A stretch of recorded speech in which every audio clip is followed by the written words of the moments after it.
कितना देर का रास्ता दिखा रहा है दोस्त? सेक्रेटरी ऑफ स्टेट द्वारा इंग्लैंड में किए जाते थे। अच्छा ठीक है ना। 1857 के रिवोल्ट से पहले होम चार्जेस इंडिया के एनुअल रेवेन्यू का 10 से 13% हुआ करते। कोई दिक्कत नहीं ना तुमको? 1897 से 1900 इतना देर बैठे हो भाई? प्रोपोर्शन बढ़कर 24% हो गया और 1921-22 में होम चार्जेस सेंट्रल गवर्नमेंट के टोटल रेवेन्यू के 40% तक पहुंच गए थे।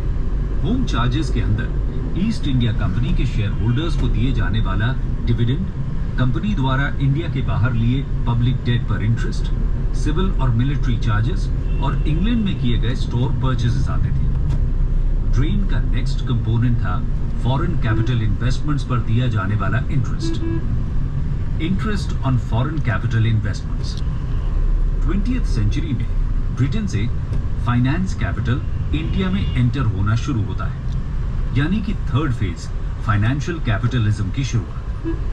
20th सेंचुरी में इंटर वॉर पीरियड के समय इस पर सालाना लगभग 30 से 60 करोड़ रुपए खर्च होते थे। यहाँ ये याद रखना चाहिए कि फॉरेन कैपिटलिस्ट इंडिया के इंडस्ट्रियल डेवलपमेंट में इंटरेस्टेड नहीं थे, बल्कि अपने फायदे के लिए इंडियन रिसोर्सेज को एक्सप्लॉइट करना चाहते थे। साथ ही इंडिजिनस कैपिटलिस्ट एंटरप्राइज को अलग अलग तरीके से पीछे करने की कोशिश भी करते थे। इकोनॉमिक ड्रेन का एक और कंपोनेंट देखा जा सकता है, foreign banking, insurance and shipping companies. India को बैंकिंग, इंश्योरेंस और शिपिंग के लिए ह्यूज पेमेंट्स करने पड़ते थे। इससे इंडियन रिसोर्सेज का ड्रेन तो होता ही था, साथ ही इन स्फीयर्स में इंडिजिनस एंटरप्राइजेस की ग्रोथ भी नहीं हो पाई थी। कैसे गंदा ट्रैफिक लगा हुआ है बारे में लिखते हुए दादा भाई नारोजी ने कहा था कि ये ईवल ऑफ ऑल ईवल्स है और इंडियन पॉवर्टी का सबसे बड़ा कारण भी है।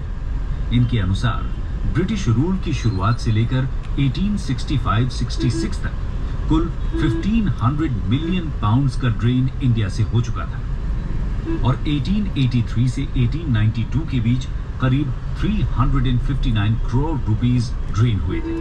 ड्रेन ऑफ वेल्थ के जरिए न सिर्फ ब्रिटिशर्स ने इंडिया की वेल्थ को लूटने का काम किया, बल्कि इसकी वजह से इंडिया में इंडस्ट्रियलाइजेशन भी नहीं हो पाया, क्योंकि इसके लिए जो जरूरी कैपिटल थी वो तो ब्रिटेन ट्रांसफर हो रही थी। ये तो बात हो गई कॉलोनियल रूल के दौरान इंडिया पर हुए इकोनॉमिक इंपैक्ट्स की, लेकिन ये इंपैक्ट्स सिर्फ कॉलोनियल रूल तक ही सीमित नहीं रहे, बल्कि इनकी लेगेसी इंडिपेंडेंट इंडिया पर भी देखने को मिलती है।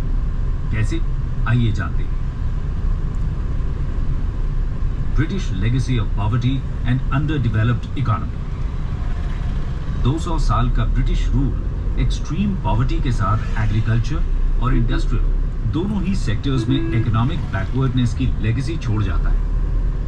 1947 में जब ब्रिटिशर्स इंडिया से गए, तब दुनिया की सबसे जटिल लैंड प्रॉब्लम पीछे छोड़ गए, जिसमें लैंड राइट्स की कॉम्प्लिकेटेड हायरार्की थी, लैंड टेन्योर की इनसिक्योरिटी थी, कल्टीवेशन के टेक्निक्स प्रिमिटिव बने हुए थे, पर एकड़ यील्ड बहुत कम थी, एग्रीकल्चरल होल्डिंग्स फ्रैगमेंटेड थी और मनी लेंडर्स का शिकंजा रूरल इकोनॉमी पर बना हुआ था। इसके साथ ही एग्रीकल्चर में इन्वेस्टमेंट तो उन्होंने न के बराबर किया था। कम शब्दों में कहें तो देश पर अकाल यानी कि फैमिन का खतरा लगातार मंडरा रहा था। इस स्थिति से निकलने के लिए देश को कई साल लगे और एग्रीकल्चर की कुछ समस्या जो ब्रिटिश लेगेसी हैं अभी तक बनी हुई है। इंडस्ट्रियल सेक्टर का हाल भी कुछ ऐसा ही था। इंडियन इंडस्ट्रीज का लॉपसाइडेड डेवलपमेंट हुआ था, प्रोडक्शन टेक्निक्स बहुत ही कम थी।